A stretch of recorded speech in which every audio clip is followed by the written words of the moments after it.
It had been a fantastic day. It was one of those days where everything could have gone wrong, but nothing did. Everyone showed up. No one had a breakdown.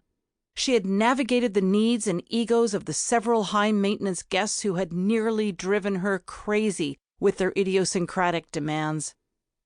Her own keynote speech was inspiring, she knew it, and her Women Smash the Glass conference was a resounding, exuberant success. And it was her baby. She was the germinator, but she was more than that. She was the terminator as well.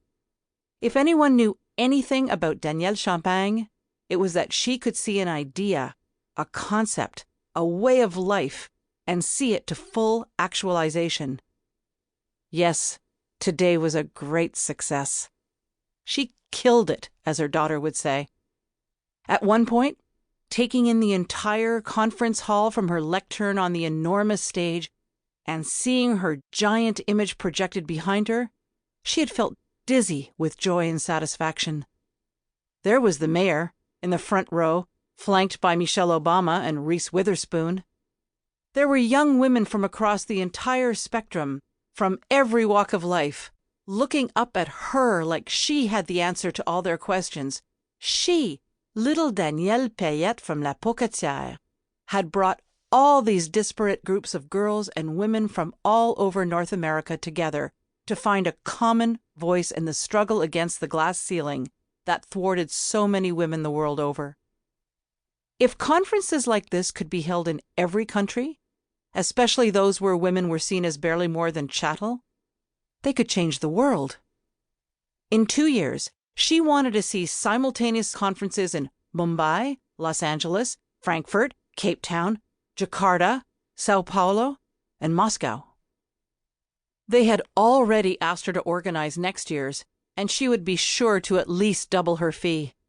One of the main lessons she had learned over the many years was know what you are worth, and don't be afraid to ask for it.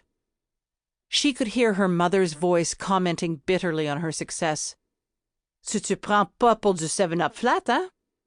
Danielle smiled as she wondered how she'd translate that one for her American friends. It means, "You're getting so full of yourself."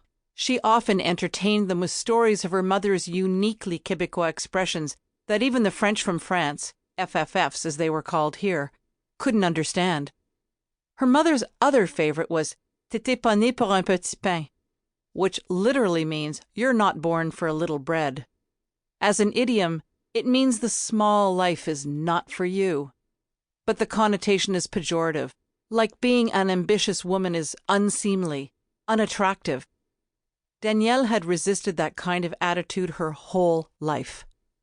It started when she legally changed her last name to Champagne, the symbolic snipping of the cord to her childhood self.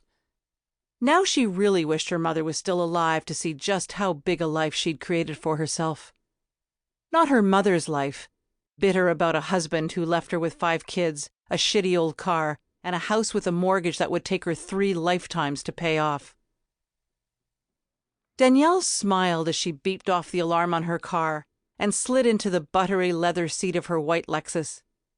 But as she pulled out of the underground parking lot, her smile disappeared. The entire day's experience had left her feeling so magnanimous that she'd told her assistant Chloé to go home early, as it was her father's 60th birthday party and she was already late. But Danielle hated driving at night, and she was already regretting the gesture. She'd also had 2 glasses of wine, under the legal limit, she thought. Her regret turned to rage when she pulled out of the underground parking lot and onto Viger by the convention center. The snow was falling so furiously that she couldn't make out whether the traffic light was green or red. The few cars on the road were crawling along, and one was already stuck in a snowdrift, its wheels spinning and whining with futility. She considered going right back into the safety of the lot, but she too wanted to get home and into the evening she had planned. A bottle of wine and a piping hot bubble bath. Danielle soon found herself at the entrance to the 20, the highway that in the old days would take her home on a Saturday evening in 25 minutes. But over the past 2 years, Montreal had been replacing its entire infrastructure after